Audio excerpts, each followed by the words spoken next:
Good morning guys. तो कैसे आप सब लोग। मैं देवदत्त कुमार आपका हमारे ऑनलाइन क्लासेस में स्वागत करता हूं। जैसे कि आप लोगों को पता है, हम 9th क्लास की ज्योग्राफी पढ़ा रहे हैं, यानी कि भूगोल।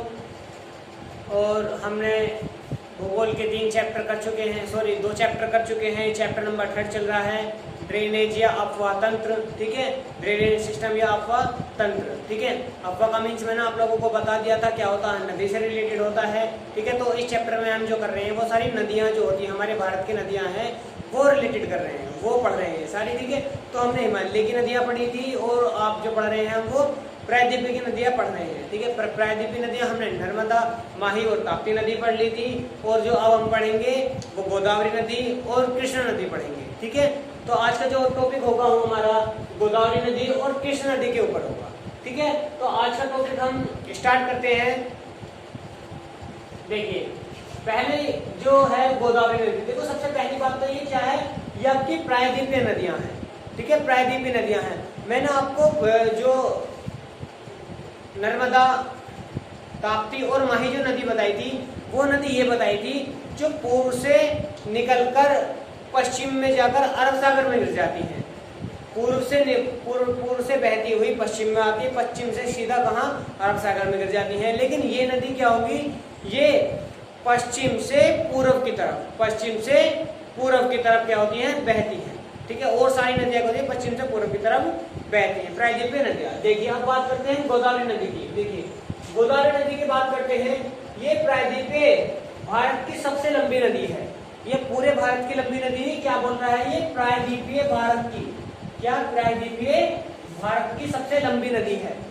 ठीक है, वैसे तो भारत की हमारी सबसे लंबी नदी कौन है, भारत की तो गंगा नदी है। ठीक है, 2525 किलोमीटर। ठीक है, वो सबसे लंबी नदी है। लेकिन वो क्या थी, वो हिमालय की भी थी और साथ साथ में किसकी थी, वो हमारे पूरे भारत की भी थी। ठीक है, और उसके बाद में जो प्रायद्वीपीय की बात कर रहे हैं, प्रायद्वीपीय भारत की सबसे लंबी नदी कौन सी है, वो गोदावरी नदी है। ये ध्यान रखना, बस ये ध्यान रखना आपको, प्रायद्वीपीय भारत की सबसे लंबी नदी गोदावरी नदी। जो इसकी लंबाई है, वो लंबाई है 1465 किलोमीटर। कितनी है, 1465 किलोमीटर। ठीक है, अगर इसका जो उद्गम होता है वो कहां से होता है, महाराष्ट्र के नासिक जिले से होता है। महाराष्ट्र के नासिक जिले से होता है। देखिए, इस प्रकार होता है, ये महाराष्ट्र है, महाराष्ट्र के नासिक जिले से ऐसा होता है, ऐसे जाकर ये कहाँ गिर जाती है, बंगाल की खाड़ी में जाकर गिर जाती है। ठीक है, बंगाल की खाड़ी में जाकर ये गिर जाती है। ठीक है, तो देखिए, महाराष्ट्र के नासिक जिले के त्रिंकलेश्वर एक जगह का नाम है, वहां से क्या होता है, इसका उद्गम होता है, इसका गोदावरी नदी का। ठीक है, नासिक जिले के त्रिंकलेश्वर से। ठीक है, ये क्या है, ये महाराष्ट्र है। महाराष्ट्र यहाँ से त्रिंकलेश्वर जो है, ये ऐसे यहाँ से उद्गम हुआ है और जाकर ये क्या है, यहाँ पर बंगाल की खाड़ी,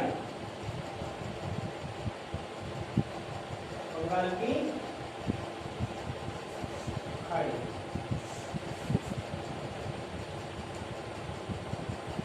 बंगाल की खाड़ी। ठीक है, ये ऐसा है। ठीक है, उसके बाद में अगर हम इसकी सहायक नदियों की बात करें, देखिए,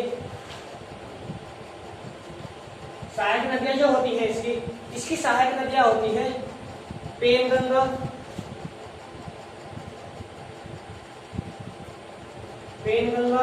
और इंद्रावती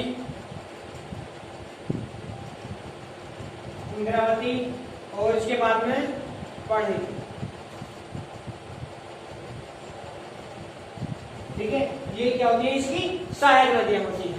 ठीक है, तो इस जो नदी थी, इस नदी पे क्या, ये प्रायद्वीप की सबसे लंबी नदी थी। इसकी लंबाई कितनी है, 1465 किलोमीटर थी। महाराष्ट्र के नासिक जिले से होकर निकलती है ये। इसकी सहायक नदियां पेनिया, इंद्रावती, पानी है। ठीक है, और मैंने आप लोगों को डायग्राम के माध्यम से भी बता दिया है। ठीक है, और कहाँ गिरती है, बंगाल की खाड़ी में जाकर गिर जाती है। उसके बाद में हम बात करते हैं कृष्णा नदी की।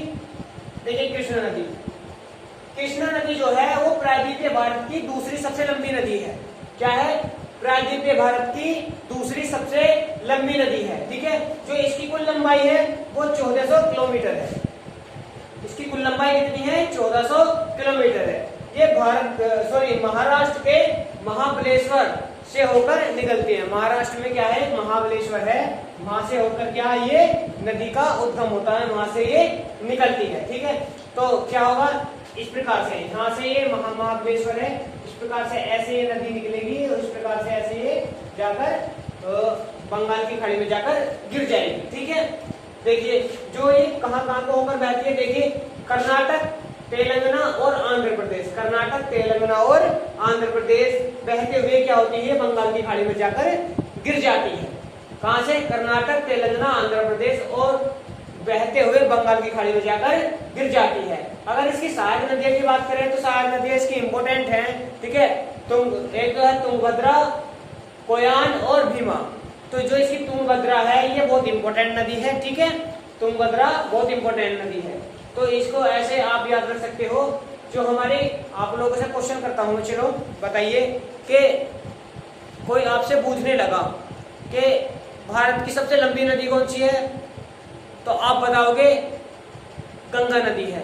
और प्रायद्वीप की सबसे लंबी नदी कौन सी है, तो आप क्या बताओगे, गोदावरी नदी बताओगे। ठीक है, और पूछने लगे दूसरी प्रायद्वीप की सबसे लंबी नदी कौन सी होती है, वो होती है आपकी कृष्णा नदी होती है। ठीक है, कृष्णा नदी, और इसकी लंबाई क्या होती है, ठीक है, और ये कहां से निकली हुई है, और इसकी सहायक नदियां क्या होती है, सहायक नदियां क्या होती है, ये सहायक नदियां क्या बनाती है, आपकी ड्रेनेज बनाती है।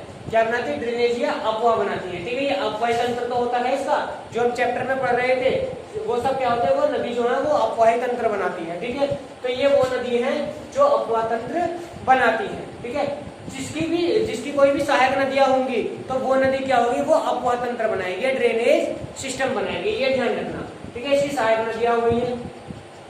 आपको गोदावरी नदी के बारे में पता, कृष्णा नदी के बारे में पता चला। ठीक है, ये बेसिक सी इंफॉर्मेशन थी। ठीक है, तो आई होप आपको ये गोदावरी नदी और कृष्णा नदी के बारे में पता चला हो। ठीक है, और जिसको भी ये वीडियो अभी तक समझ में नहीं आए तो दोबारा वो रिवाइंड करके देख सकता है, और कुछ भी सवाल जवाब कर सकता है या क्वेरी कर सकते हैं। आपकी क्वेरी का बहुत जल्दी ही रिप्लाई किया जाएगा। आई होप आपको ये छोटा सा टॉपिक जो था हमारा ये अच्छे समझ में आया हो। आशा करता हूँ आप घर पर बहुत अच्छे होंगे, अच्छी तरह से पढ़ रहे होंगे। धन्यवाद।